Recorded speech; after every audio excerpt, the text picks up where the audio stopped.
চলে যাচ্ছ? কথাটা শুনে পেছনে ফিরে দেখি মেয়েটা দাঁড়িয়ে আছে। তখন আমি বলে উঠলাম, আরে আপনি এই কোথায় হারিয়ে গিয়েছিলেন হঠাৎ করে? বেলাল বলল, আচ্ছা আপনি মানুষ না ভূত বললেন না তো? আপনি না আমাদের সাথে ছিলেন, হঠাৎ করে পেছনে ঘুরে দেখি আপনি নেই। তখন জবাবে মেয়েটা বলল, আরে আমি তো ওখানে ছিলাম। তোমরা যখন রুমে ঢুকেছিলে তখন আমি পেছনের সাইডে গিয়েছিলাম জানালার কাছে। তোমরা রুমে ঢোকার ফলে জানালা দিয়ে কিছু বেরিয়ে যায় কিনা সেটা দেখতে গিয়েছিলাম, কিন্তু কিছুই দেখতে পেলাম না। হুদাই এ বাড়িতে কিছুই নেই, থাকলে দেখতাম, ভয়ও পেতাম। ঠিক বলেছেন, এখানে কিছুই নেই, হুদাই সময় নষ্ট করলাম। মেয়েটা বলল, তাহলে ওই কথাই রইল, আমরা পরশুদিন রাতের বেলা পুরনো জমিদার বাড়িতে যাব, ওকে? আরে হ্যাঁ, ডাবল ওকে। সাথে তুমি আছো না? বেলাল বলল, আরে চিন্তা করো না, আমরা রেডি থাকবো। আমি বললাম, সেটা না হয়ে যাব, কিন্তু আপনার দেখা পাবো কোথায়? তখন মেয়েটা বলল, সময় মতো আমি পরশুদিন রাতে এই জায়গায় আসব, তোমরাও সবাই আসবে, সবাই একসাথে যাব ওই জমিদার বাড়িতে। আর হ্যাঁ, সাথে বস্তা নিয়ে আসবে, তাহলে সোনা দানা নিতে সুবিধা হবে।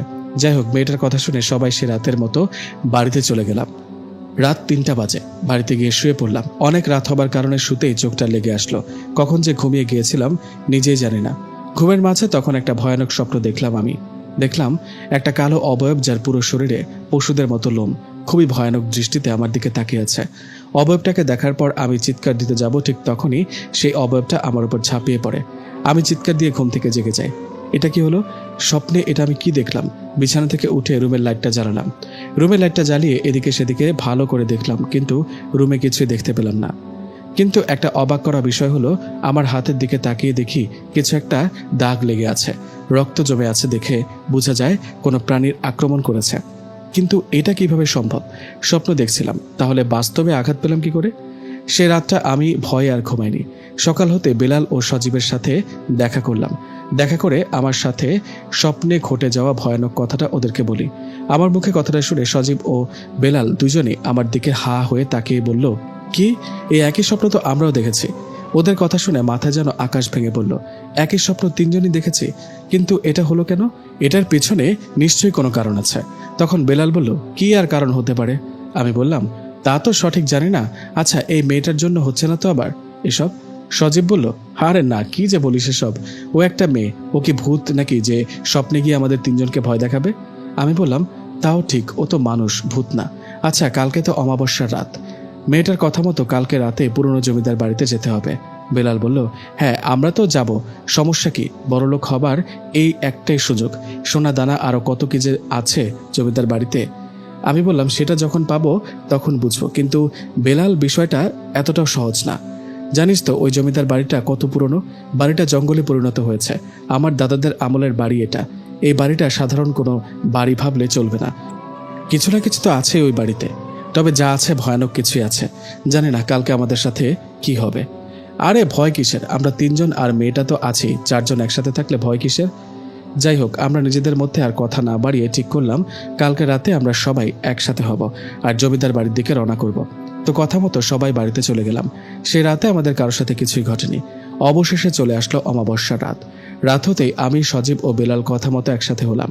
তিনজনে একসাথে হয়ে রফিক সাহেবের পুরনো বাড়ির কাছে চলে গেলাম। সেখানে গিয়ে দেখি মেয়েটা দাঁড়িয়ে আছে। আমাদের দেখে মেয়েটা বলল, তোমরা আসছো, চলো চলো, এখানে আর দেরি না করে রওনা করি। মেয়েটার কথার জবাবে আমি বললাম, ঠিক আছে চলো।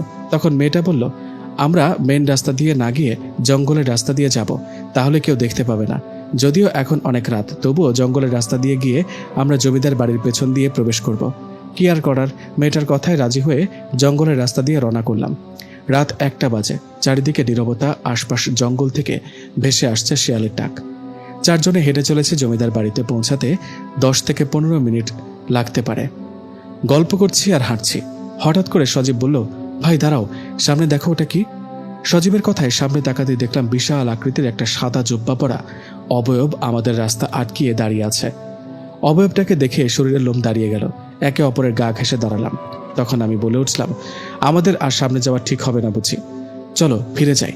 আমার কথা শুনে মেয়েটা বলল, আরে না, কি বলো, আমরা জমিদার বাড়িতে যাব, রাস্তায় এসব দুষ্ট জিন আসবে, তাতে কি জানো তো, ওই জমিদার বাড়িতে থাকা জিনগুলো নিশ্চয়ই চায় না আমরা ওখানে যাই। এই বলে মেয়েটা একটু সামনে এগিয়ে গিয়ে 3বার হাততালি দিল। মেয়েটা হাততালি দেবার সাথে সাথে সামনে থাকা সেই বিশাল আকৃতির অবয়বটা চলে গেল। আরে বাহ, কিভাবে করলো এটা? মেয়েটার উদ্দেশ্য করে বললাম। তখন মেয়েটা বলল, আমি শুনেছি সামনে কোনো জিন রাস্তা আটকে দাঁড়ালে সূরা কালাম পড়ে হাততালি দিয়ে অনেক সময় চলে যায়। এখন চলো, আর কোনো ভয় নেই, এ বলে আমরা আবারও চলতে লাগলাম। 5 মিনিট হবার পর আমরা জমিদার বাড়িতে পৌঁছে গেলাম। বাড়িটা বেশ পুরনো, অনেক বড় বাড়ি। আমরা পেছন দিয়ে সেই জমিদার বাড়িতে ঢুকে পড়লাম। জমিদার বাড়িতে ঢুকে লাইট জ্বালিয়ে চারিদিকটা ঘুরে ঘুরে দেখছিলাম। দেওয়ালে অনেক কিছু আঁকা, বেশ পুরনো হয়ে গেছে। 3 জনে একসাথে ছিলাম। হঠাৎ করে মনে হলো আমাদের পেছন দিয়ে ঝড়ের বেগে সাঁ করে কেউ চলে গেল। আমরা ভয়ে পেছনে ফিরে তাকালাম। কই, পেছনে তো কিছুই নেই। আরে ভাই, মেয়েটা কই? মেয়েটা আবার কোথায় গেল? বলে উঠল বেলাল। বেলালের কথা শুনে বললাম, আরে এই মেয়েটা না বলে হুট করে কোথায় চলে গেল? আয় তো, সামনে গিয়ে দেখি, মেয়েটা ওদিকে আছে মনে হয়। এই বলে সামনের দিকে এগোতে যাব, ঠিক তখনই ওপর থেকে কি যেন একটা ধূপ করে নিচে পড়ল। আরে কি এটা? বলে উঠল সজীব। সজীবের কথা শুনে লাইটটা সেদিকে মারতেই ভয়ে আমাদের চোখ কপালে উঠল। হায় হায়, এটা একটা কাটা মাথা। কাটা মাথা এখানে আসলো কিভাবে? ভয়টা আরো বেশি পেলাম যখন সেই কাটা মাথাটা কথা বলে উঠল। সজোরে একটা চিৎকার দিয়ে 3 জনেই পেছন ফিরে দৌড়াতে লাগলাম। দৌড়িয়ে দরজার কাছে যেতেই দরজাটা থাম করে একাই বন্ধ হয়ে গেল। আমরা ভয়ে 2 পা পিছিয়ে আসলাম। এটা কি হচ্ছে আমাদের সাথে? হঠাৎ করে সে মেয়েটা পেছন থেকে বলে উঠল, আরে কি হয়েছে তোমাদের? তোমরা এভাবে কাঁপছো কেন? ভয় পেয়েছো নাকি? মেয়েটার কথার জবাবে 3 জনেই বলতে লাগলাম, হ্যাঁ, ওইখানে কাটা মাথাটা কথা বলছে। চলো পালাই এখনই, এই জায়গাটা ভালো না। তখন মেয়েটা বলল, আরে কি বলো, কোথায় কাটা মাথা? চলো তো দেখি। আমি বললাম, না না, আমরা যাব না, তুমি যাও। ওই তো ওইখানে একটু আগে দেখলাম। আমার কথায় মেয়েটা সেখানে গিয়ে লাইট মেরে দেখলো সেখানে কিছুই নেই। আরে এখানে তো কিছুই নেই, বলে উঠল মেয়েটা। মেয়েটার কথা শুনে 3 জনই এগিয়ে গেলাম সেখানে। আরে সত্যি তো, এখানে তো কিছুই নেই। তাহলে একটু আগে যে দেখলাম? মেয়েটা বলল, তোমরা মনে হয় ভুল দেখেছ। বেলাল বলল, আরে না, ভুল দেখিনি, আমরা সত্যি একটু আগে এখানে একটা কাটা মাথা দেখেছি। আমরা যদি ভুল দেখতাম তাহলে কি 3 জনেই ভুল কিছু দেখলাম? দেখো, শুধু কাটা মাথাটা দেখিনি, এটা দেখেই পালাতে যাব তখনই দরজাটা একে একে বন্ধ হয়ে গেল। এই যে দরজাটা বন্ধ, দেখো। সজীবের কথাটা শুনে মেয়েটা দরজার কাছে গিয়ে বলল, কই, দরজা তো খোলাই, এই যে দেখো। আরে আরে, এটা কি হলো? কিভাবে সম্ভব? একটু আগেও তো ধাম করে দরজাটা লেগে গেল। তোমরা মনে হয় এমনি এমনি ভয় পাচ্ছ, বুঝলা? ভয়ের কি আছে, এখানে আমরা 4 জন একসাথে আছি। আমি বললাম, আচ্ছা তা না হয় বুঝলাম, কিন্তু তুমি একটু আগে কোথায় গিয়েছিলে সেটা বলো। আমি ওদিকটাই দেখছিলাম, সোনাদানা কোথায় পুঁতে রাখা আছে সেটাই দেখছিলাম। হঠাৎ তোমাদের চিৎকার শুনে চলে আসলাম। আচ্ছা আসো, এবার কাজে লেগে পড়ি। আমার সাথে আসো সবাই। মেয়েটার কথা মতো ওর সাথে অন্য দিকে চলে গেলাম। বিশাল জমিদার বাড়ি, এত বড় বাড়িতে কোথায় কি আছে বোঝা মুশকিল। আমরা নিচতলা ভালো করে খুঁজলাম, কোথাও কিছু পেলাম না, শুধু আগেকার পুরনো কয়েকটা মোহর ছাড়া। নিচে কিছু না পেয়ে আমরা উপরের তলায় চলে গেলাম। সেখানে গিয়ে চারিদিকে লাইট হাতে খুঁজছিলাম কোথাও কিছু পাওয়া যায় কিনা। হঠাৎ করে বেলাল বলে উঠল, এই এদিকে আসো সবাই, দেখো এটা কি, দেখে সিন্দুক মনে হচ্ছে না? আমি বললাম, আরে হ্যাঁ, সিন্দুকই তো মনে হচ্ছে। হ্যাঁ, এটা সিন্দুক, আমাদের ভাগ্য খুলতে চলেছে। না জানি এই সিন্দুকে কত ধন সম্পদ লুকানো আছে। সজীব বলল, কিন্তু এটা খুলব কি করে? দেখো, সিন্দুকের মুখে তালা ঝুলছে। তাতে কি, আমাদের সাথে তো হাতুড় আছে, হাতুড় দিয়ে আঘাত করে তালা ভেঙে ফেলি। হ্যাঁ তাই করি, এটাই ভালো হবে। কথা মতো বেলাল ব্যাগ থেকে হাতুড়ি বের করে তালাটাতে আঘাত করতে লাগলো। এদিকে তখন হঠাৎ করে পেছনে চোখ যায় আমার। আমি পেছনে তাকিয়ে কেঁপে উঠি, কারণ পেছনে একটু দূরে বড় বড় চোখ করে আমার দিকে একটা অবয়ব তাকিয়ে আছে। ওর চোখগুলো আগুনের মতো জ্বলজ্বল করছে, আমার দিকে তাকিয়ে মাথা নাড়ছে। এটা দেখে একটা চিৎকার দিই। আমার চিৎকার শুনে সবাই চমকে ওঠে আর বলে, কি হলো কি হলো? ওদের কথায় আমি পেছনে তাকিয়ে বললাম, ওইখানে একটা ভয়ানক অবয়ব দেখলাম, আমার দিকে ভয়ানক দৃষ্টিতে তাকিয়ে মাথা নাড়ছে। সজীব বলল, আরে কোথায় অবয়ব? পেছনে তো কেউই নেই, পেছনে আর তাকাবি না। এই বেলাল, তালা ভাঙ, ভিতরে কি আছে দেখতে ইচ্ছে করছে। সজীবের কথায় বেলাল তালা ভাঙতে লাগলো। আমিও আর ভয়ে পেছনে ফিরে তাকালাম না। একটু পর তালাটা ভেঙে গেল। উফ, অবশেষে তালা ভাঙলো। এবার দেখার পালা সিন্দুকের ভিতরে কি আছে। এই বলে 2 জনে ধরে সিন্দুকের মুখটা খুললাম। সিন্দুকের মুখটা খুলতেই হঠাৎ করে চারিদিকটা ধোঁয়ায় পরিণত হলো। আমরা খেয়াল করলাম সে সিন্দুকের ভেতর থেকে কালো কালো ধোঁয়ার মতো বেরিয়ে আসছে। এটা দেখে সবাই প্রচুর ভয় পেয়ে যায়। এসব কি হচ্ছে তাই তাড়াহুড়ো করে আবার সিন্দুকের মুখটা লাগিয়ে দিই। ঠিক তখনই চারিদিক থেকে হাসির আওয়াজ ভেসে আসতে লাগলো। মনে হচ্ছে আমাদের চারিদিকে অনেক অবয়ব আছে, তাদের বিকট হাসির আওয়াজে ভয়ে শরীরের লোম দাঁড়িয়ে যাচ্ছে। এরকম অবস্থায় আমি চিৎকার দিয়ে বললাম, চলো সবাই, এখনই এখান থেকে বের হতে হবে। এই বলে সবাই সেখান থেকে দৌড়াতে লাগলাম। পেছন থেকে হাসির আওয়াজগুলো আমাদের পেছনে আসতে শুরু করলো। দরজার কাছে আসতে দেখলাম দরজায় বন্ধ। কি করব বুঝতে পারছি না। উপায় না পেয়ে হাতে থাকা হাতুড়ি দিয়ে দরজায় আঘাত করতে লাগলাম।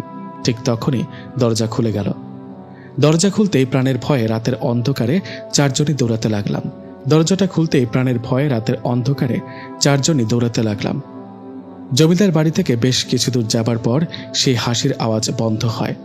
আমরা সেখানে আর দেরি না করে সবাই সবার বাড়িতে চলে আসি। বাড়িতে এসে ঘুমিয়ে পড়ি। পরের দিন সকালবেলা মায়ের ডাকে ঘুম ভাঙে। আমার ঘুম ভাঙতেই মা বলে ওঠে, নিশাদ, তোর শরীর খারাপ নাকি? আজকে এত বেলা করে ঘুমাচ্ছিস যে?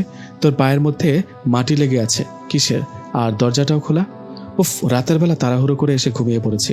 এখন মাকে কি বলি? বুদ্ধি করে মাকে বললাম, মা, আমি ভোরবেলা হাঁটতে বেরিয়েছিলাম, তাই পায়ে মাটি লেগে আছে হয়তো, আর ভোর হবার কারণে পরে আর দরজা দিইনি, ঘুমিয়ে পড়েছি। আমার কথা শুনে মা বলল, তুই আবার কবে থেকে ভোরবেলা হাঁটা শুরু করলি? যাই হোক, ফ্রেশ হয়ে নে, বাজারে যেতে হবে। তোর ছোট ফুপু বাড়িতে আসছে, বাজারে গিয়ে মাংস নিয়ে আয়। ওঠ, ফ্রেশ হয়ে নে তাড়াতাড়ি। মায়ের কথায় উঠে ফ্রেশ হয়ে কিছু খেয়ে নিলাম। খাবার শেষে ব্যাগটা নিয়ে বাজারের দিকে রওনা করলাম। বাজার যেতে মাঝপথে সে মেয়েটার দেখা। মেয়েটাকে দেখে বললাম, আরে তুমি এখানে কি করো? তখন মেয়েটা বলল, এই যে বাড়িটা দেখতে পাচ্ছ, এটাই আমার নানা বাড়ি। তা তুমি কোথায় যাচ্ছ? এই তো একটু বাজারে যাব। আচ্ছা শোনো, তারপর কি হলো? গতরাতে তো ভয়ে জমিদার বাড়ি থেকে পালিয়ে আসলাম, এখন কি হবে? মেয়েটা বলল, ওসব নিয়ে এখন কথা বলার দরকার নেই। 2-1 দিন গেলে আমি তোমাদের বলবো কি করতে হবে। এখন বাজারে যাও। যাই হোক, আমি আর কথা না বাড়িয়ে বাজারে গেলাম। বাজার থেকে মাংস নিয়ে যখন বাড়ির দিকে আসছিলাম তখন আমার সাথে একটা ভয়ানক ঘটনা ঘটে। আমি বাড়ির কাছাকাছি আসতেই বুঝতে পারলাম আমার ব্যাগের মধ্যে কিছু একটা নড়াচড়া করছে। নড়াচড়া বুঝতে পেরে মনে মনে ভাবলাম, আরে ব্যাগে কি নড়াচড়া করে? ব্যাগের মধ্যে তো মাংস, মাংস কি নড়াচড়া করে নাকি? এই ভেবে যখনই ব্যাগের মুখটা খুলছি তখনই দেখলাম ব্যাগের মধ্যে কোনো মাংস নেই। ব্যাগের মধ্যে একটা ভয়ঙ্কর কাটা মাথা। মাথাটা আমার দিকে তাকিয়ে একটা হাসি দিল। এটা দেখে হাত থেকে ব্যাগটা ছুঁড়ে ফেলে দিয়ে এক দৌড়ে বাড়িতে চলে গেলাম। হাঁপাতে হাঁপাতে মায়ের কাছে যেতেই মা আমাকে অবাক করে দিয়ে বলে উঠল, কিরে, হাঁপাচ্ছিস কেন? মাংস দিয়ে কোথায় চলে গেলি? খেলতে গিয়েছিলি নাকি? মায়ের কথা শুনে কি বলবো বুঝতে পারছি না। অবাক হয়ে জিজ্ঞেস করলাম, মাংস? আমি আবার কখন মাংস দিয়ে গেলাম? তখন মা বলল, মজা করিস না তো, একটু আগেই তো তুই বাজার থেকে মাংসের ব্যাগটা আমাকে দিয়ে কোথায় যেন চলে গেলি। যা গোসল করে আয়। মায়ের কথা শুনে আমার গলা শুকিয়ে গেল। এটা কি হলো কিছুই বুঝছি না। আমি তো মাংস নিয়ে বাড়িতে আসিনি, তাহলে মাকে কে মাংস দিয়ে গেল? আমি তো এখনই ভয় পেয়ে বাড়িতে দৌড়ে আসলাম। তাহলে কি আমার রূপ নিয়ে কেউ আসছে বাড়িতে মাংস নিয়ে? কে হতে পারে? কি হচ্ছে আমার সাথে? মাথা কাজ করছে না। একটু আগে আমি কি দেখলাম? ব্যাগের মধ্যে কাটা মাথা। এটা কিভাবে আসলো? উফ, পাগল হয়ে যাব। হঠাৎ আমার সাথে ভয়ানক ঘটনা ঘটা শুরু করলো কেন? যাই হোক, দুপুরের খাবার শেষে একটু বিকেল পর্যন্ত ঘুমিয়েছিলাম। গতরাতে ভালো ঘুম হয়নি। বিকেলে ঘুম থেকে উঠে একটু হাঁটাহাঁটি করলাম। ভালো লাগছে না, তাই কোথাও না গিয়ে দিনটা বাড়িতেই কাটিয়ে দিলাম। সেদিন রাতে আমার সাথে আবারও ভয়ানক ঘটনা ঘটে। রাতের খাবার শেষে ঘুমিয়েছিলাম। হঠাৎ করে আমার ঘুমটা ভেঙে যায়। এমনি এমনি ঘুম ভেঙে যায়নি, আমার কানের কাছে কেউ ফিসফিস করে আওয়াজ করছিল। ঘুম ভেঙে যেতেই চোখ খুলে যা দেখলাম সেটা দেখে আমার মরার অবস্থা। আমি দেখলাম আমার পায়ের কাছে 2টা কালো কাপড়ে মোড়ানো অবয়ব দাঁড়িয়ে আছে। একটার মাথা নেই, মাথা ছাড়া শরীর নিয়ে দাঁড়িয়ে আছে। আরেকটার মাথা আছে কিন্তু চোখের জায়গায় কোনো চোখ নেই। আমাকে দেখে হাসতে লাগলো। কি বলবো, এতটা ভয় পেয়েছি যে কথা বলার শক্তি হারিয়ে ফেলেছি। চিৎকার দিব তো দূরের কথা। হঠাৎ করে একটা অবয়ব আমার দিকে এগিয়ে আসতে লাগলো। এটা দেখে আমি এতটাই ভয় পেয়েছি যে নিজেকে আর ধরে রাখতে পারিনি, জ্ঞান হারিয়ে ফেলি। আমার জ্ঞান ফিরে পরের দিন সকালে ঘুম ভাঙতে দেখি আমি নিচে পড়ে আছি ফ্লোরে। আরে আমি এখানে কিভাবে আসলাম? আমি তো গত রাতে ভয় পেয়ে বিছানায় জ্ঞান হারিয়েছিলাম। শরীরটা খুব ব্যথা করছে। আমার সাথে এসব কি হচ্ছে কাল থেকে? আচ্ছা, এই ভয়ানক ঘটনাগুলো কি শুধু আমার সাথে হচ্ছে নাকি বেলাল ও সজীবের সাথেও হচ্ছে? এই ভেবে আমি বেলাল ও সজীবকে ফোন দিয়ে মাঝে আসতে বললাম দেখা করার জন্য। ওরাও আমার কথা শুনে রাজি হলো। আমি উঠে ফ্রেশ হয়ে নাস্তা করে বেরিয়ে পড়লাম বেলাল ও সজীবের সাথে দেখা করার জন্য। আমার সাথে এত ভয়ানক ঘটনা ঘটার পরও বাড়িতে মা বাবাকে কিছুই বলিনি। যাই হোক, কিছুক্ষণের মধ্যে আমি পৌঁছে গেলাম মাঠে। সেখানে বেলাল ও সজীব আমার জন্য অপেক্ষা করছে। আমি ওদের কাছে গিয়ে বললাম, এই আয়, গাছের নিচে বসি। কথা মতো ওদের নিচে গাছতলায় বসলাম। তখন বেলাল বলে উঠল, নিশাত, দেখা করতে বললেই ভালো হলো। আমিও ভাবছি তোর সাথে আর সজীবের সাথে দেখা করব। আসলে কাল থেকে আমার সাথে ভয়ানক কিছু ঘটছে রে। কি, তোর সাথে ঘটছে? অবাক হয়ে কথাটা বলে উঠল সজীব। সজীব বলল, আরে আমার সাথেও তো ঘটনা ঘটছে ভয়ানক। আমি বললাম, এই দুজনই থাম, শুধু তোদের সাথে না, আমার সাথেও ঘটনা ঘটেছে ভয়ানক, সেজন্যই তোদের ডেকেছি। এ বেলাল, তুই আগে বল তোর সাথে কি ঘটেছে। তখন বেলাল বলল, ভাই কি আর বলবো, গত পরশু রাত কয়টা বাজে জানি না, হঠাৎ একটা বাচ্চার ডাকে ঘুম ভাঙে আমার। ঘুম ভাঙতে দেখি আমার রুমে আমার পায়ের কাছে বসে একটা 10-12 বছরই বাচ্চা কান্না করছে। মনে মনে অবাক হয়ে বললাম, আরে আমার রুমে বাচ্চা আসলো কোথা থেকে? দরজা তো দিয়েই ঘুমিয়েছিলাম। আমি আস্তে আস্তে বাচ্চার কাছে গিয়ে জিজ্ঞেস করলাম, এই কে তুমি, এখানে কি করো? এই কথাটা বলার সাথে সাথে বাচ্চাটা আমার দিকে ঘুরে তাকালো। ভাই কি বলবো, এটা কোনো সাধারণ বাচ্চা না, মুখটা মনে হয় আগুনে পুড়ে গেছে, চোখের জায়গায় চোখ নেই, কালো হয়ে আছে। এ অবস্থা দেখে এক লাফে 2 পা পিছিয়ে আসলাম। এক লাফে রুমের লাইটটা জ্বালিয়ে দেখলাম বাচ্চাটা নেই। আরে আরে, কোথায় গেল? এখানেই তো ছিল বাচ্চাটা। আমি কি ভুল দেখলাম কিছু? না, ভুল তো দেখিনি। ভয়ে সে বাকি রাতটুকু আর ঘুমায়নি। রুমের লাইট জ্বালিয়ে বিছানায় বসেছিলাম। যখন লাইট জ্বালিয়ে বিছানায় বসেছিলাম তখন আমার রুমে বাইরে থেকে সেই বাচ্চার কান্নার আওয়াজ আবার শুনতে পেলাম। এভাবে ফজরের আজানের আগ পর্যন্ত বাচ্চার কান্নার আওয়াজ শুনেছি। তারপর সব ঠিক হয়ে যায়। ওহ, খুবই ভয়ানক ঘটনা তো। এই সজীব, তুই বল এখন তোর সাথে কি ঘটেছে? কি আর বলবো বল, আমার সাথে ওর চেয়ে বেশি ভয়ঙ্কর ঘটনা ঘটেছে। ওই কথা মনে করলে শরীরে লোম দাঁড়িয়ে যায়। কালকে রাতের ঘটনা। রাতের খাবার খেয়ে শুয়ে কিছুক্ষণ ফোন টেপাটেপির পর হঠাৎ ঘুমিয়ে পড়ি। একটু পর আমার ঘুম ভেঙে যায়। জানি না কেন ঘুম ভেঙে গেল। আমার ঘুম ভাঙতেই আমি আমার পাশে দেখি সাদা সাদা চুল, খুব ভয়ানক দেখতে একটা বৃদ্ধ মহিলা আমার দিকে তাকিয়ে আছে। এটা দেখে আমি এক লাফে বিছানায় উঠে বসি।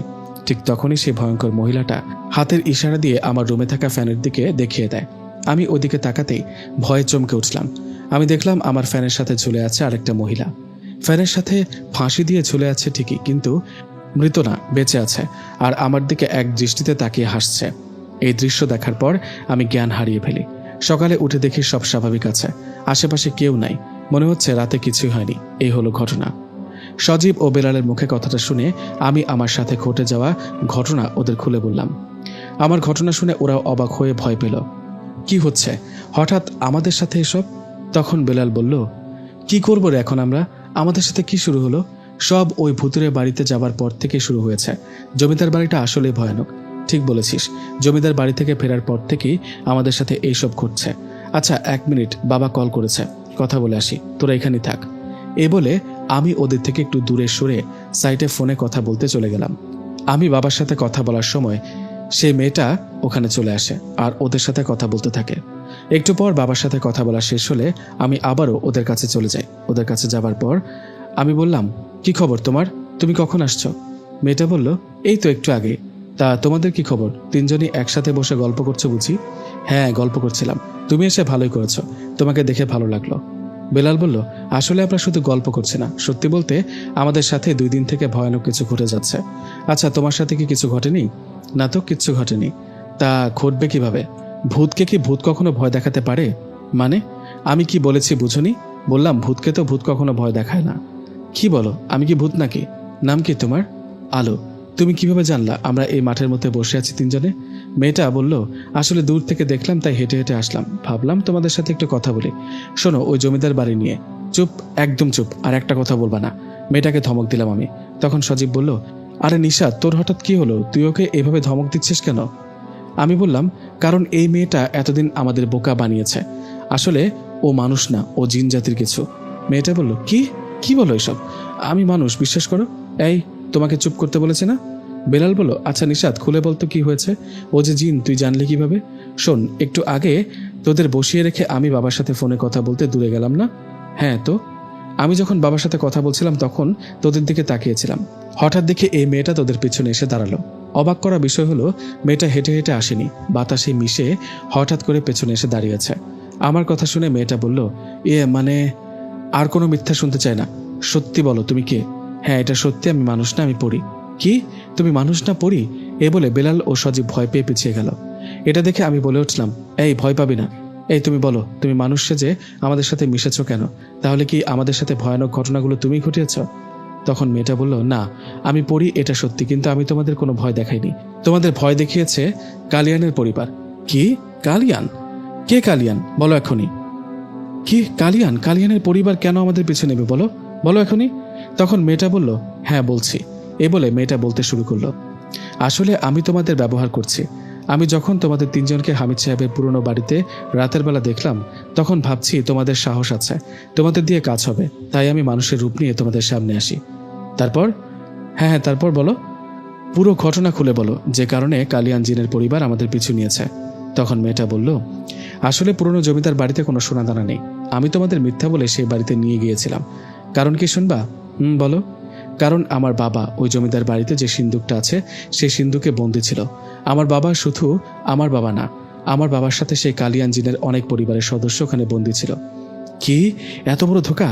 আচ্ছা সেটা না হয় বুঝলাম, এখানে আমাদের কি দোষ? কালিয়ান জিনের পরিবার আমাদের পিছু নিল কেন? আমরা তো ওদের উপকার করেছি, বন্ধ সিন্দুক থেকে মুক্ত করেছে। মেয়েটা বলল, বলছি, তোমরা সেই সিন্দুক থেকে সবাইকে বের করতে পারোনি। তোমাদের মনে আছে তালা ভেঙে যখন সিন্দুকের মুখ খুলেছিলে, তখন ভেতর থেকে কালো কালো ধোঁয়া বেরিয়ে আসছিল? হ্যাঁ মনে আছে। কালো ধোঁয়া দেখে তো আমরা ভয়ে আবার সেই সিন্দুকটা বন্ধ করে দিয়েছিলাম। হ্যাঁ, এটাই আসল সমস্যা। তোমরা যখন সিন্দুকের মুখ খুলেছিলে, তখন আমার বাবা সহ কালিয়ান জিনের পরিবার কিছু সদস্য মুক্তি পেয়েছে। সবাই সেই সিন্দুক থেকে বেরিয়ে আসতে পারেনি। তখনই তোমরা সিন্দুকের মুখ আবার বন্ধ করে দিয়েছিলে। উফ, এত কাহিনী, এত ঘটনা, কথাটা বলে উঠলাম আমি। এই তুমি কেন করলে এমনটা? আমাদের দিয়ে এই কাজটা কেন করালে? তোমার বাবা আর কালিয়ান জিন এরা নিশ্চয় খারাপ, নইলে সিন্দুকের মধ্যে ওদের কেউ বন্দি করে রাখবে কেন? আমার কথা শুনে মেয়েটা বলল, না এটা সত্যি নয়, আমার বাবা খারাপ জিন নন, আমরা মুসলিম। আজ থেকে 200 বছর আগের কথা।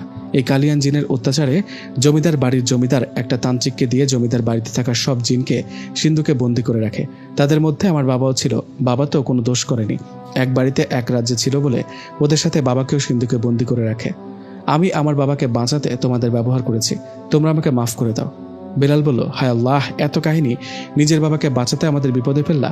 সজীব বলল, কাজটা ঠিক করনি, এখন তো আমরা বিপদে পড়লাম। আমি বললাম, এই থাম তোরা। এই মেয়ে না, তুমি তো মেয়ে না, তুমি হচ্ছে পরী। আচ্ছা তোমাকে বলছি, তুমি তো পরী, তুমি তো সব জানো। এখন আমাদের বলো আমরা কি করব, কি করলে কালিয়ান জিনের পরিবার আমাদের পিছু ছাড়বে, ভয় দেখাবে না, ক্ষতি করবে না? আমার কথার জবাবে মেয়েটা বলল, তোমাদের আবারও সেই জমিদার বাড়িতে যেতে হবে, আর ওই সিন্দুকটা খুলে সিন্দুকে থাকা বাকি জিনগুলোকে মুক্ত করতে হবে। আর তোমাদের যেন কোনো ক্ষতি না হয় সেজন্য একটা কালো ছাগল সেখানে রেখে আসবে। কি? আবারও ওখানে যেতে হবে? না, পারবো না, এটা সম্ভব না। আমরা ওই ভয়ানক জমিদার বাড়িতে আর যেতে পারবো না। না মানে না। মেয়েটা বলল, পাগল হলো নাকি? তোমরা জানো কালিয়ান জিনের পরিবার কতটা শক্তিশালী? ওদের কথা মতো কাজ না করলে মেরে ফেলবে তোমাদেরকে। আমার কথা শোনো। আমি বললাম, না, তোমার কোনো কথাই আর শুনবো না, তোমার সাথে কোনো কথাই নেই। এ সজীব, এ বেলাল, চল এখান থেকে, বাড়িতে চল। হ্যাঁ চল। কথা মতো সেখান থেকে তিনজনই চলে আসলাম। পেছন থেকে মেয়েটা অনেক ডাকছিল, শুনিনি। ওর কথা শুনে বড় বিপদে পড়েছে। এখন আবার নতুন করে ঝামেলায় পড়তে চায় না, কিন্তু ঝামেলা আমাদের পিছু ছাড়েনি। খুব ভয়ানক কিছু আমাদের জন্য অপেক্ষা করছে। আমরা তিনজনই মেয়েটার উপর রাগ করে বাড়িতে চলে গেলাম, কিন্তু ঝামেলা আমাদের পিছু ছাড়েনি। এরপর থেকে আমাদের সাথে আরো ভয়ানক ঘটনা শুরু হয়। সেদিন রাতে আবারও হঠাৎ আমার ঘুম ভেঙে যায়। ঘুম ভাঙতে আমি শুনতে পাই আমার পায়ের কাছে দুটো কালো অবয়ব বসে কান্না করছে। আমি ওদের দেখে ভয় পেয়েছি, কিন্তু ওদের কিছু বুঝতে না দিয়ে সাহস নিয়ে বলে উঠলাম, আপনারা কে? আপনারা আমার কাছে কি চান? আমার কথা শুনে অবয়ব দুটো হাসতে হাসতে বললেন, মুক্তি চাই, তোরা আমাদের পরিবারের বাকি সদস্যদের মুক্তি দে। সেই জমিদার বাড়িতে গিয়ে সিন্দুক খুলে সবাইকে মুক্ত কর। ওদের কথার জবাবে আমি বলে উঠলাম, না আমি পারবো না, আপনারা চলে যান, আমি ওই জমিদার বাড়িতে যেতে পারবো না। আমার কথা শুনে অবয়ব দুটো রেগে আমার দিকে এগিয়ে আসলো আর সজোরে আমাকে একটা আঘাত করলো। আঘাত করার ফলে আমি জ্ঞান হারিয়ে ফেললাম। কতক্ষণ জ্ঞান হারিয়েছিলাম জানি না। আমার যখন জ্ঞান ফিরল তখন আমি দেখলাম আমি সেই পুরনো জমিদার বাড়ির পাশে পড়ে আছি। আমার চারিদিকে কয়েকটা ভয়ঙ্কর অবয়ব দাঁড়িয়ে আছে। আমি চিৎকার দিয়ে বলে উঠলাম, আমি এখানে কেন? আমি বাড়ি যাব। কে তোমরা? আমার কথা শুনে তখন একটা অবয়ব বলল, কি বাড়ি যাবি? হ্যাঁ অবশ্যই যাবি, কিন্তু তার আগে তোকে সিন্দুক খুলে আমাদের পরিবারের বাকি সবাইকে মুক্ত করতে হবে। ওদের কথার জবাবে এবারও আমি বললাম, না আমি কোথাও যাব না, কিচ্ছু করব না। কথাটা শুনে এবারও 2-3টা অবয়ব আমার দিকে এগিয়ে আসতে লাগলো। ঠিক তখনই কোথা থেকে বাতাসের বেগে সেখানে হাজির হলো সেই মেয়েটি। মেয়ে বলতে পরীটি। ও এসে সবাইকে উদ্দেশ্য করে বলল, থামো, আর একটু ওর ক্ষতি করার চেষ্টা করবে না, চলে যাও এখান থেকে। ওকে কিছু করার আগে আমার সাথে লড়াই করতে হবে। এই কথাটা শুনে সেই ভয়ঙ্কর অবয়বগুলো মেয়েটাকে বললেন, ঠিক আছে, চলে যাচ্ছি, তোকে দেখে নিব। এই বলে ভয়ঙ্কর অবয়বগুলো চলে গেল। আমি মাটিতে বসে বললাম, ব্যথায় হাঁটার শক্তি পাচ্ছি না। তখন মেয়েটা আমাকে বলল, আগেই বলেছিলাম ওদের কথা শোনো।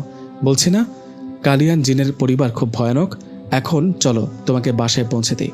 আমি বললাম, মেয়েটা বলল, না এখন কোনো কথা বলবে না, বাড়িতে চলো, তোমার শরীর খারাপ।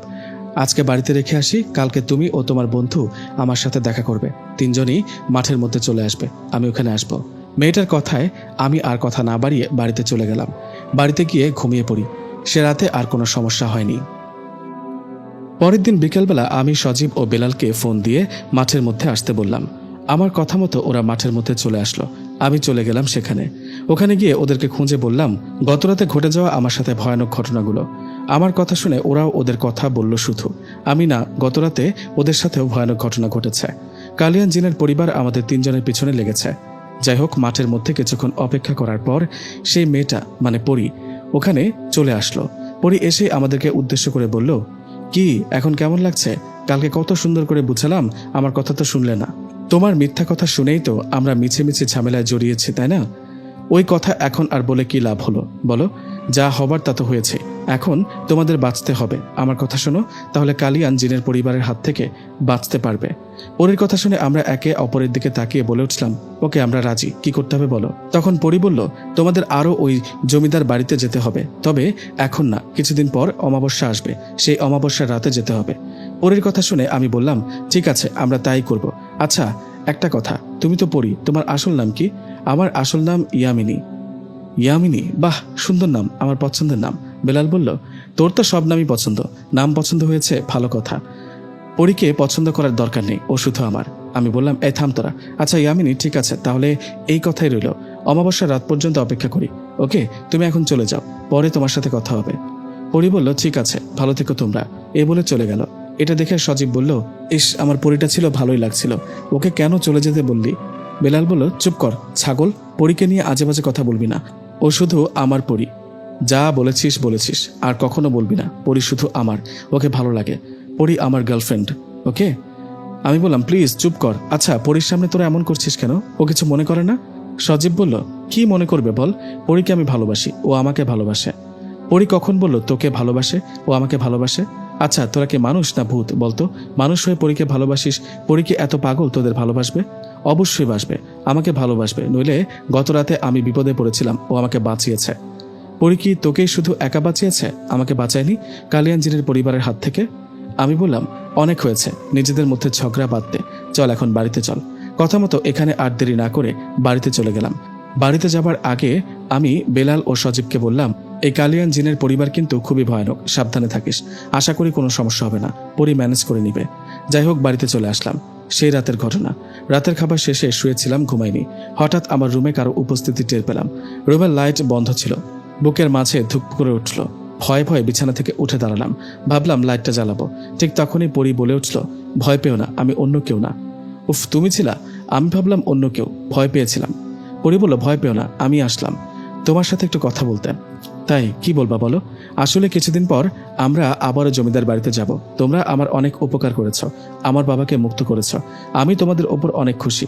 জমিদার বাড়ি থেকে ফিরে এসে আমি তোমাদের আমাদের পরীর রাজ্যে নিয়ে যাব। আমি বললাম, তাই নাকি, তোমাদের রাজ্যে নিয়ে যাবে? হ্যাঁ, নিয়ে যাব, কাউকে না নিলেও তোমাকে নিয়ে যাব। আমি বললাম, কেন, আমাকে একা কেন নিয়ে যাবে? পরি বলল, বললে চমকে যাবে না তো? না, বলো। কারণ আমি তোমাকে ভালোবাসি, পছন্দ করি। কি, আমাকে ভালোবাসো, পছন্দ করো? কি বলো, তুমি আমাকে ভালোবাসো, পছন্দ করো? হ্যাঁ করি, তোমাকে ভালো লাগে, ভালোবাসি তোমাকে। কিন্তু আমি তো মানুষ ইয়ামিনী, তুমি পরি, এটা কি করে হয়? তাতে কি, মানুষ হয়ে কি পরির সাথে প্রেম করা যায় না? পরীকে গার্লফ্রেন্ড বানানো যায় না? আমাকে কি পছন্দ না তোমার? আমি বললাম, পছন্দ হবে না কেন, পছন্দ করি, ভালো লাগে, কিন্তু ভালোবাসবো এরকমটা ভাবিনি। ভাবনি, এখন থেকে ভাবো, আমি তোমাকে ভালোবাসি, আমি চাই তুমিও আমাকে ভালোবাসো। এখন ঘুমাও, আমি চলে যাই, কালকে কথা হবে। এই বলে চলে গেল পরি। আমি ঘুমিয়ে পড়লাম। এভাবে কেটে গেল 4-5টা দিন। আর মাত্র 2 দিন বাকি। 2 দিন পর অমাবস্যার রাত। সে রাতে আমাদের একটা কালো ছাগল নিয়ে জমিদার বাড়িতে যেতে হবে, জিনগুলোকে সিন্দুক থেকে মুক্ত করতে। সামনে আর 2 দিন বাকি। আমরা 3জন বন্ধু মিলে আড্ডা দিচ্ছিলাম। আড্ডা দেওয়ার এক ফাঁকে সজীব বলে ওঠে, ইস, আমার পরীটাকে দেখতে ইচ্ছে করছে, ও আমার কলিজা, খুব ভালোবাসি ওকে, কালকে রাতে আমার কাছে আসছিল। বেলাল বলল, আহারে, পরী ওর কলিজা। এই তোকে না বলেছি পরী শুধু আমার, আমি পরীকে ভালোবাসি, ও আমাকে ভালোবাসে। পরী আমার গার্লফ্রেন্ড। চুপ কর, পরী আমাকে ভালোবাসে, ও আমাকে নিজেই বলেছে। তোকে না, পরী আমাকে ভালোবাসে, ও নিজেই আমাকে বলেছে। 1 মিনিট, সজীব কি বললি? পরী তোকে ভালোবাসে? এটাও কি তোকে বলেছে? এটা কি সত্যি? হ্যাঁ ভাই, সত্যি। কিন্তু নিশাদ, বিশ্বাস কর, পরী আমাকেও বলেছে ও আমাকে ভালোবাসে, ও নিজে বলেছে। ওদের কথা শুনে বললাম, ও এবার বুঝলাম, এই সজীব, এই বেলাল, এই পরী মেয়েটা আমাদের সাথে নিশ্চয়ই কোনো চাল চালছে রে। কিসের চাল চালবে? পরী আবার কি করলো, খুলে বল।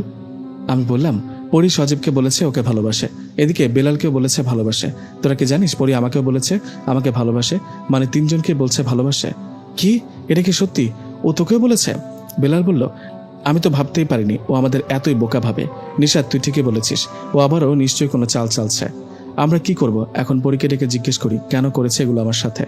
আমি বললাম, এই না, একদম না, শোন, আমরা আগে পরীকে কিছুই বলবো না।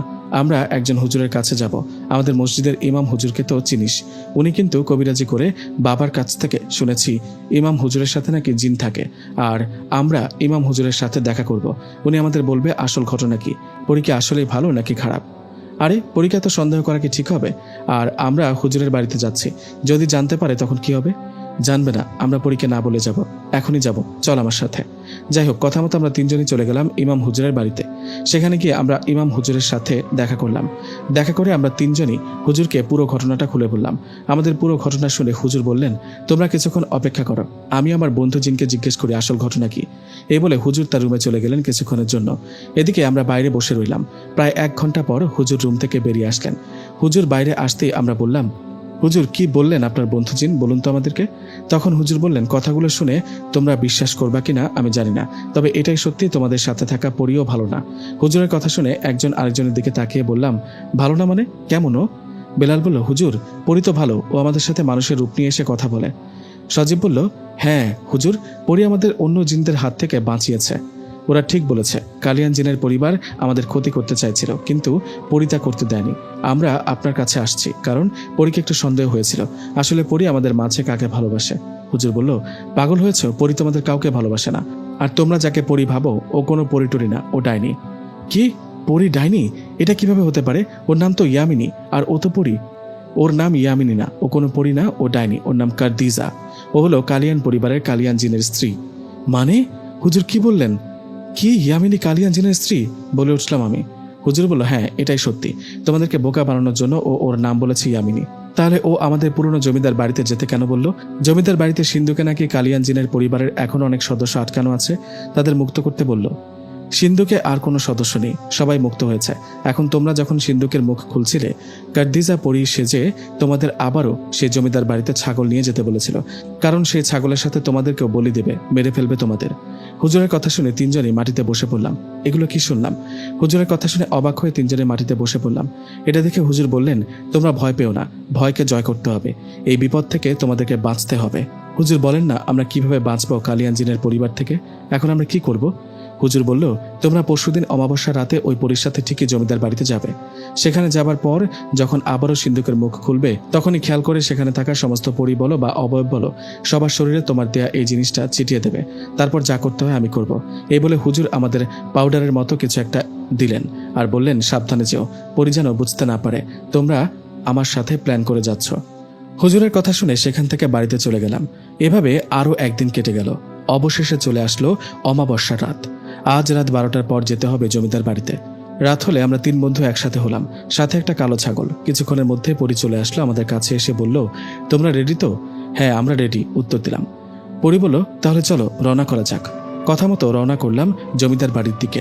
পথে আমাদের সাথে কোনো ভয়ানক ঘটনা ঘটেনি। আমরা যখন রাস্তায় হাঁটছিলাম, হঠাৎ করে পরী বলে উঠল, আচ্ছা একটা কথা বলো, তোমরা কি কোথাও গিয়েছিলে? পরীর কথা শুনে বুকের মাঝে ধুক করে উঠল।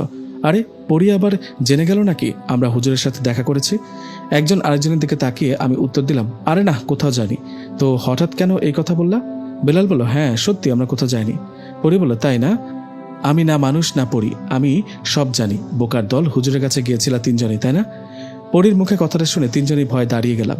ঠিক তখনই পরী আমাদের অবাক করে দিয়ে বলল, আরে বোকা, তোমরা ভয় পেও না, কারণ হুজুরটা আমি ছিলাম। পরীর কথা শুনে বললাম, মানে হুজুর তুমি ছিলে মানে? তখনই পরী বলল, হ্যাঁ হুজুরটা আমি ছিলাম। তোমরা যে ইমাম হুজুরের বাড়িতে গিয়েছিলে সেদিন ইমাম হুজুর বাড়িতে ছিলেন না। তখন আমি হুজুরের রূপ নিয়ে তোমাদের সব কথা বলেছি, তোমাদের বোকা বানানোর জন্য বলেছি। আমি পড়ি না, আমি কালিয়ান জিনের স্ত্রী। হায় রে, এত বড় বোকা বানালে, তাহলে তুমিই ছিলা ইমাম হুজুরের রূপে? আরে হ্যাঁ আমি ছিলাম, বিশ্বাস না হলে আমি তোমাদের যে পাউডারের মতো জিনিসটা দিয়েছিলাম সেটা আমার শরীরে ছিটিয়ে দাও, দেখবা আমার কিচ্ছু হবে না। সজীব বলল, তার আর দরকার হবে না। তাই তো বলি আমার পরী এরকম হতে পারে, তুমি ডাইনি না, তুমি আমার পরী। বেলাল বলল, উফ, সত্যি বলতে অনেক ভয় পেয়ে গিয়েছিলাম পরী, তুমি এরকম মজা না করলেও পারতে। পরী বলল, হ্যাঁ মজা করার জন্য দুঃখিত, এবার এসব কথা বাদ দাও, সিরিয়াস হও, মনে সাহস নিয়ে আসো। আমরা জমিদার বাড়িতে পৌঁছে গেছি, এখন সোজা উপরের তলায় যাবা, সেখানে সিন্দুক রাখা আছে, সেখানে গিয়ে সিন্দুকের মুখটা খুলে দিবা। ভয় নেই, আমি থাকবো তোমাদের সাথে। যাই হোক, কথা মতো সোজা জমিদার বাড়ির উপর তলায় চলে গেলাম। ওখানে গিয়ে দেখলাম সিন্দুকটা আগের জায়গায় রাখা আছে। আমরা কোনো কথা না বলে বাড়িতে আস্তে করে ধরে সিন্দুকের মুখটা খুলে দিলাম। সিন্দুকের মুখ খুলতেই আগের মতো আশপাশের পরিবেশটা অন্যরকম হয়ে গেল। তখন পরী আমাদের বলল, এই সিন্দুকের মধ্যে দেখো একটা পাতিল রাখা আছে, ওটা বের করো। পরীর কথায় সিন্দুকের ভেতরে হাত দিয়ে সেই পাতিলটা বের করে নিলাম। এটা দেখে পরী বলল, পাতিলের মুখ খোলো, সেখানে পানি রাখা আছে, সেই পানি তোমরা তিনজনে খাও আর ছাগলটা এখানে বেঁধে রেখে চলে যাও, তাহলে তোমাদের সাথে আর কোনো সমস্যা হবে না। পরীর কথা শুনে আমি বললাম, কিন্তু পরী তুমি তো আগে আমাদেরকে বলতে সিন্দুকের মুখ খুললে আর ছাগলটা এখানে বেঁধে রেখে গেলে কোনো সমস্যা হবে না, এখন আবার পানি খেতে বলছো? আমার কথার জবাবে পরী বলে, আরে সমস্যা নেই, এটা পবিত্র পানি, খেলে যত ভয় পেয়েছো সব কেটে যাবে, এখানে আর দেরি করা ঠিক হবে না, পানিটা খেয়ে চলে যাও। কি আর করার, আমরা কথা না বাড়িয়ে পাতিলে থাকা পানিটা খেতে যাব। ঠিক তখনই দরজার কাছে দৌড়ে আসলো ইমাম সাহেব। ইমাম সাহেব দৌড়ে এসে আমাদের উদ্দেশ্য করে চিৎকার দিয়ে বলল, না তোমরা পানিটা খাবে না, এটা কোনো সাধারণ পানি না, খাবে না। ইমাম সাহেবের কথা শুনে কি করব বুঝতে পারছি না, অবাক হয়ে জিজ্ঞেস করলাম, হুজুর আপনি? পড়ি, এই পড়ি, তুমি না আমাদেরকে বললে তুমি হুজুর সেজে আমাদের সাথে কথা বলেছ, তাহলে ইমাম হুজুর সত্যি সত্যি এখানে আসলো কিভাবে? তখন ইমাম হুজুর আমাদেরকে বলল, পরী তোমাদেরকে মিথ্যা বলেছে আমার নামে, তোমরা সত্যি আমার কাছে আসছিলা, আমি তোমাদের যা বলেছিলাম সব সত্যি।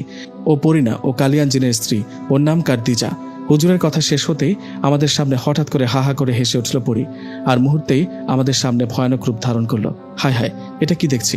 তাহলে ইমাম হুজুর সত্যি বলেছিল এটা পরী না, এ হলো ডাইনি। পরী রূপ বদলিয়ে ভয়ানক রূপ ধারণ করলো। এদিকে মুহূর্তেই আমাদের আশেপাশে চারিদিকে ভয়ানক অবয়ব দিয়ে ঘিরে ধরলো আমাদেরকে, কেউ বা কঙ্কাল, কারো বা মাথা নেই, কারো চোখ নেই, এক একটা এক এক রকম, খুবই ভয়ঙ্কর দেখতে।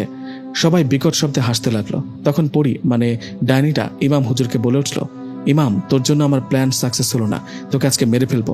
এই বলে বাতাসের গতিতে ডাইনি ইমাম হুজুরকে একটা আঘাত করলো। ইমাম হুজুর ছিটকে গিয়ে পড়ে গেলেন। এদিকে এসব দেখে আমরা চিৎকার দিয়ে পালাতে যাব, ঠিক তখনই পাশে থাকা ভয়ানক অবয়বগুলো আমাদের আঘাত করে ফেলে দিলেন। আমরা মাটিতে পড়ে আছি। তখন সে ডাইনি হা হা করে হেসে আমাদের বললেন, কোথায় পালাচ্ছ? কতদিনের অপেক্ষা আজ পূরণ হতে চলে। তোমাদের তিনজনের বয়স 21 বছর, তোমাদের তিনজনের রক্ত খেয়ে আমাদের শক্তি আরো বেড়ে যাবে, অনেক শক্তিশালী হব। এই বলে ডাইনি এক লাফে সজীবের বুকে চড়ে বসলো। সজীব ব্যথায় ও ভয়ে চিৎকার দিয়ে উঠল। আশেপাশে অনেক ভয়ঙ্কর অবয়ব, এসব দেখে ভয়ে শরীরের শক্তি হারিয়ে ফেলেছে, ভয়ে কথাও বলতে পারছে না। এমন অবস্থায় হঠাৎ করে মনে পড়ল ইমাম হুজুরের দেওয়া সেই পাউডারের মতো জিনিসটার কথা। মনে পড়তেই সেটা বের করে শরীরের সমস্ত শক্তি দিয়ে এক লাফে উঠে দাঁড়িয়ে সেগুলো সে ডাইনি ও পাশে থাকা সমস্ত অবয়বগুলোর উপর ছুঁড়ে মারলাম। এগুলো ছুঁড়ে মারতে ডাইনি সহ সমস্ত অবয়বগুলো ছটফট করতে লাগলো। ওদের দেখে মনে হচ্ছিল ওদের শরীর পুড়ে যাচ্ছে। এটা দেখে মাটিতে পড়ে থাকা ইমাম হুজুর এক দৌড়ে আমাদের কাছে এলেন আর বিড়বিড় করে দোয়া পড়তে লাগলেন, আর পানিতে ফুঁ দিয়ে সেই পানি অবয়বগুলোর শরীরে ছিটাতে লাগলেন। তখন আমরা খেয়াল করলাম হঠাৎ কোথা থেকে একটা অবয়ব এসে চাবুক দিয়ে সেই ডাইনি সহ কালিয়ান জিনের পরিবারের সবাইকে পিটাতে শুরু করলেন। চাবুকের আঘাতে সেখানে প্রচন্ড চিৎকার শুরু হলো। আমরা ভয়ে কানে হাত দিয়ে দেওয়ালের এক কোণে গুটিসুটি হয়ে বসে রইলাম। এদিকে ইমাম হুজুর দোয়া পড়তে লাগলেন আর সিন্দুকের মুখ খুলে কি যেন বলতে লাগলেন। কিছুক্ষণের মধ্যে আমরা দেখলাম কালো কালো ধোঁয়ার মতো আবারও সিন্দুকের ভেতর ঢুকতে লাগলো সব কালো ধোঁয়া। ঢোকার পর হুজুর সিন্দুকের মুখটা আবারও বন্ধ করে দিয়ে তালা লাগিয়ে দিলেন। উফ, ইনশাল্লাহ আমরা পেরেছি, কালিয়ান জিনের পুরো পরিবারকে সিন্দুকে আটকে রেখেছি বলে উঠল হুজুর। হুজুরের কথা শুনে আমরা আস্তে আস্তে উঠে দাঁড়ালাম। তখন হুজুর বলল, আর কোনো ভয় নেই, ইনশাআল্লাহ তোমাদের আর কোনো ক্ষতি হবে না। আমি আমার সাথে থাকা বন্ধু জিনের সাহায্যে, যে এতক্ষণ খারাপ অবয়বগুলোকে চাবুক দিয়ে পেটাচ্ছিল, সে আমার বন্ধু জিন, তার সাহায্য নিয়ে ডাইনি সহ কালিয়ানের পরিবারের সবাইকে সিন্ধুকে বন্দী করেছে। ওরা অনেক বছর পর মুক্ত হয়েছিল আর তোমাদের রক্তকে আরো শক্তিশালী হতে চেয়েছিল। তাই কালিয়ানের স্ত্রী পরি সেজে তোমাদের ভালোবাসার কথা বলে বোকা বানাতে চেয়েছিল, কিন্তু সেটা সে পারেনি। এখন চলো, এখান থেকে চলো। এই বলে সেখান থেকে চলে আসতে লাগলাম। পথে হুজুর আমাদেরকে বললেন, আল্লাহ রহমতে বিপদ কেটে গেছে, আর কোনো ভয় নেই তোমাদের, তোমরা বাড়ি যাও। এই জমিদার বাড়ির আশপাশ আর কখনো আসবে না। আর মাঝে মধ্যে ঘুমের মাঝে স্বপ্নে একটু একটু ভয় পেতে পারো, পরে সব ঠিক হয়ে যাবে।